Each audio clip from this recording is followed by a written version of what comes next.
Welcome back everyone to more Farming Simulator 22. And in today's video, we're taking a look at a new map that I've come across and spent quite a bit of time playing on over the last week and a half or so, called No Man's Land. The thing I love most about this map is it is essentially a blank slate. Now, if you're like me and you play on the farm manager mode, then you're used to starting with no equipment, no fields, no anything, but this map takes it to the next level. Now here in just a moment, we're going to hop in the game and we'll take a more detailed look at this, but for just a moment, let's very quickly bring up a screenshot of the map itself, and you can see there is nothing on the map. No fields by default, except for a couple small ones. You can see one right here in the center, and there's another one right over in this area somewhere. But essentially, there are no fields, there's no cities, there are no selling points other than just a few right here in the starting area at the bottom of the map. So essentially, it's up to you, a blank slate for you to decide exactly how you want to work the map. Now there is one road that runs from the starting area here at the bottom, runs to about midway point on the map right into this area, but other than that, it's all up to you. Now that we have the map loaded in game, we can take a look around and see exactly what this map has to offer us. The first thing you'll notice is the wonderful view that we have. There are clusters of trees scattered across the map, and we'll look at those on the map here in just a moment. But if you're interested in forestry, these are going to be the areas that you're most interested in. But right now, we're standing on the front porch of a farmhouse that I have placed on the map, and it is overlooking what I believe is a wonderful view. I have a total of 4 fields so far, one directly in front of us, a couple just off to the right, and then one in the distance. We'll look at some of that here in more detail momentarily, but for now, let's start out by taking a look at the map itself. This is obviously a much more detailed map than we saw previously on the mod screen. We have a total of 60 areas on the map, or segments, and each of these are purchasable, and then you can do with them as you desire. Now obviously the darker areas that you see around the map are going to be where the trees are clustered. So if you're interested in forestry, these are the areas you are going to want to look for. Now the areas that we saw here in our initial view are these. Here around the area of 50 to 59. Those are the areas you see. So some of the smaller areas of trees. And then if we look off to the left, we are going to have a much larger area. So plenty of room for forestry here in the area. But right now, let's actually hop over to what would be the starting area and take a look at some of the basics that this map has to offer. When you initially spawn into the map, you'll spawn right here at the bottom of the map. So before we talk more about that, I'll show you where we are on the map. We're here in area 56, right at the bottom, the southern portion of the map itself. So as you look around, you've got your storefront here, which of course is going to include an area to do repairs or upgrades. To the left, you've got the animal dealer. Also here on the side of the building, you've got an area for refueling. And then as we work our way toward the edge of the starting area, you're going to have a couple of selling points here, and that's it. That's all the infrastructure you are starting with as far as the farm manager mode. Obviously, if you're in different game modes, you'll have different amounts of equipment and or buildings for you, but this is it in farm manager, and that was the best part of it for me. It means that I can work within the confines of the map itself to fit my fields where I want them, fit the buildings, production, and so on, exactly where I would like, and it gives me total freedom to do so. So if we hop over just in front of the starting area, you'll come across these 2 posts, and these are very important. Now, for me, I've chosen to leave these alone. I have not made any changes, but these posts will give you the ability to permanently remove all of the trees from the map, as well as all of the rocks from the map. So if you want complete freedom to where you can put fields literally everywhere without having to remove any obstacles, then these are the 2 posts that you'll want to visit. Because you can see, personally, I love the fact that there are the trees on the map. It gives me something that I need to work around, especially the darker areas where the trees are clumped together.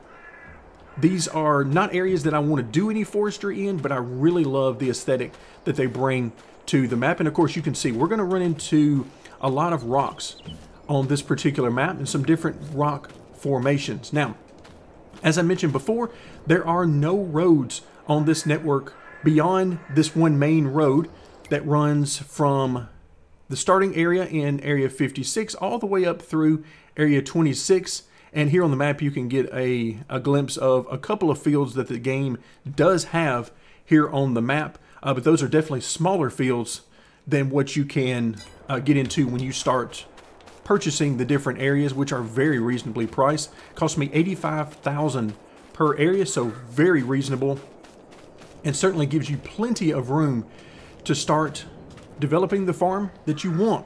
Now here, the first thing we're going to come to on my portion of the map, so I'll show you guys exactly what I've done with the map so far.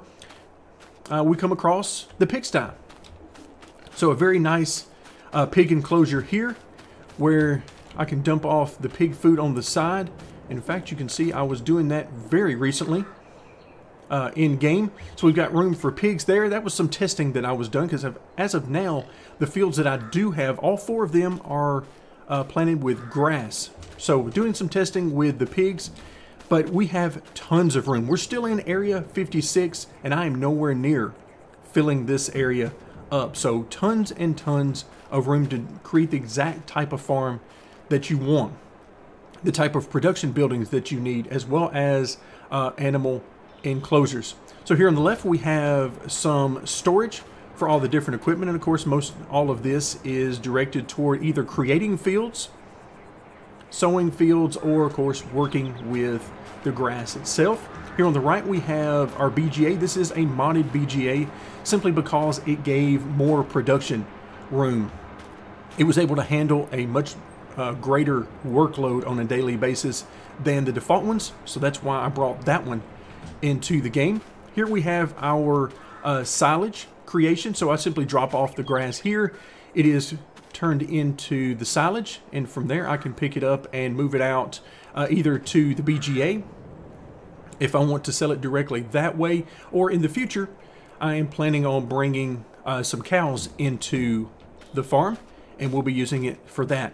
Here you see some of the rock that you'll see along. Again, I have chosen to leave the trees and the rocks because I enjoy needing to work around these things. They make for interesting features.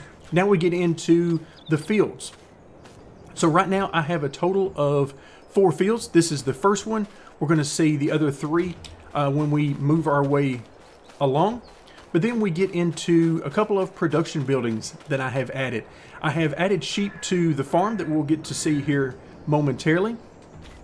But then I have both a spinnery as well as the ability to create clothing right over here. These are both modded buildings as well, simply because, much like the BGA, the scale of work that I want to do on this map is well beyond what the default production buildings can handle. So rather than trying to put 6, 7, or 8 spinneries out here to handle the volume of wool that I'll be creating over time, I decided to simply get a modded version that can handle much more production on a daily basis. All right, so now let's actually hop back into the map. So here we are currently in area, I believe that's 57. Let's hop over to area 58, which is where our sheep enclosures are. So again, we're now on the other side of the field. There is our UTV that we'll be using. So I've got plenty of room here for a couple of sheep enclosures, and maybe an extra 1 or 2 can be added later on right in this area. If not, I'll simply put them in a different area because we certainly have plenty of room on this map. Now, the road network that I have added is plenty wide. This is actually the maximum size that you can make the paintbrush in game. So that's why you see the width what it is. In fact, let's actually hop over. So we're at 9:30 in the morning, and I actually have quite a bit of work to do. We're here in April on the map, and this is going to be my first opportunity to mow the fields, as well as pick up our daily wool allotment. Now, what I did on these particular enclosures, again, these are modded enclosures to handle many more sheep than the default enclosures can handle. But I started out the one on the left here. This enclosure started out with the babies. So these were newborn. And then here on the right, these were the adults. So that's why you see the discrepancy here in the wool production. There you see my auto load trailer that's just waiting for me to hook up and take the wool over to the spinnery. But here is field number 2. Now, another great thing that I love about this map is that nothing lines up perfectly. Here is a small group of trees that I needed to work around. But you'll notice that the road network doesn't line up exactly the way you might like it to if you wanted to set up a perfect grid. And that was because as I was purchasing the individual areas of the map, this is just sort of how it worked out. Now I may go back a little bit later on and make some adjustments to this, but I kind of like the way it's worked out because this is just the natural flow of the game for me. I purchased one area at a time, and then as I added new areas, I simply made the most of them at that time. All right, so as we work our way through fields 2 and 3 right behind us, we come over to field 4, which was the most recent field that I have added. There's our pig food available for purchase there. And then finally, we work our way back over to where we started on the map, which is the farmhouse. And again, this is just a small portion of the map, and you can already get an idea of just how big and how much room this area is on the map. In the future, I certainly plan on expanding out and figuring out exactly what all I can do with this map. But I also wanted to show you this view because it lets you know that this map is certainly not flat. You have quite a bit of curvature and altitude changes here on the map. I started out in one of the flatter areas. You can see there's a nice gentle rolling hills effect to this, but it is certainly not flat, and it's not near as steep as some of the hills you would get into back in those areas. So a lot of possibilities here on the map. In fact, in the future, I plan on bringing you some gameplay from this map, as I am now enjoying this map so much more than the default maps, simply because of the freedom that it offers. So that's going to do it for today. Thank you guys so much for joining me, and hopefully you guys will have a chance to check out No Man's Land and have as much fun as I am.